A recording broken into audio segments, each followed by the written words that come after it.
working on a book and planning to self-publish, there's 5 things that you should probably do sooner than later that you may not have thought of. Stick around. I'm going to make sure you're all set when it comes time to publish your book. Hey there, I'm Julie Broad, creator of Revenue Training Inc. and HaveMoreInfluence.com. After just launching this book, I realized there's a handful of things that a lot of folks self-publishing don't realize you're going to have to do. Here's my list of the top 5 things you probably haven't thought of that you're going to need to do as a self-publisher to save you time and maybe even money down the road. Number 1, don't wait until you're ordering the graphics design of your book cover to write your book cover copy. Because one of the things you're going to want for your book cover, besides your title, is probably going to be a little bio of yourself, some testimonials, and of course a book description. And this stuff has to be excellent. This cover sells your book or doesn't sell your book. And what is on it matters a lot. So you're going to want to start soliciting testimonials and endorsements for your book as soon as you have a draft that is worthy of being shared in some format. So you're going to want to make sure you get those testimonials, collect as many as you can so you can pick the best ones for your cover, and start writing a book description. And I highly recommend you get people with copywriting expertise to read it, get an editor to review it and refine it, and make sure that it cuts the marketing mustard.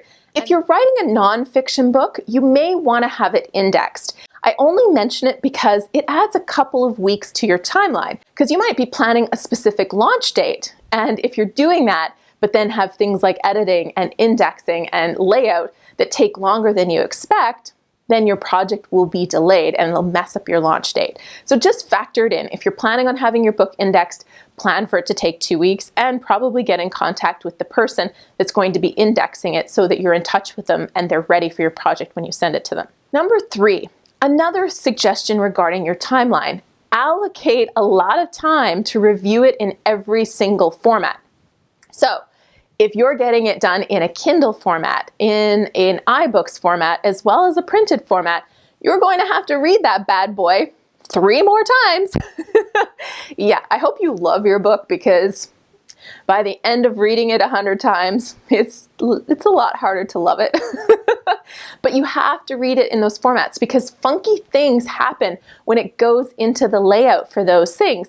One of the things that happened in my layout was in the printed version only, I discovered that she had accidentally numbered 113.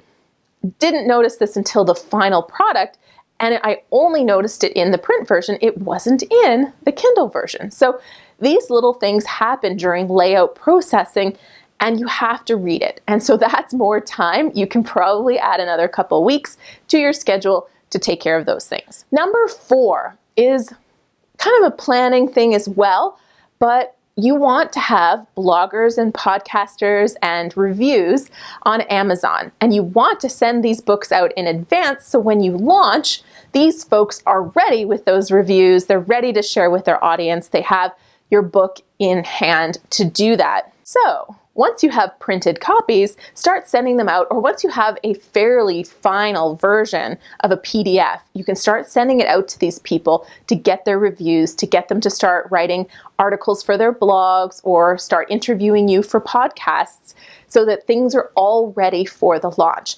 This takes some planning because it's logistics and coordination with other people's schedules and plans and following up, because just because somebody says they're going to do it doesn't mean they will. So if you're one of those people who said you were going to write a great review of one of my books on Amazon, there's no time like today to fulfill that obligation. Thank you. Seriously, you can expect probably 1/3 of the people who say they're going to do a review for you to actually do it, and even that's being generous. So you're going to need to follow up with these people and also give them several weeks to review your book so they can do a good job of a review in advance for you. Number 5, your author headshot. Yes, for that cover. But here's the thing that happened to me on my first book. I had a actually peach colored shirt, not this one, but one kind of like it. And that was my headshot. Loved the headshot, always figured it would be on the back cover until my book cover was red. It didn't look so good with the red cover. So the very last minute, I had to go back, get a new headshot wearing a black shirt. So in advance, get a couple, probably 3 or 4 different headshots, different directions, so that you're facing different ways, because you don't know what your cover design is going to be like right now. So you don't know what color of shirt is going to stand out or blend in or look the best. You don't know what direction you need to be facing for it to complement the design. So give your designer some options by getting a few different colored shirts, a few different poses, and send them some great material to work with.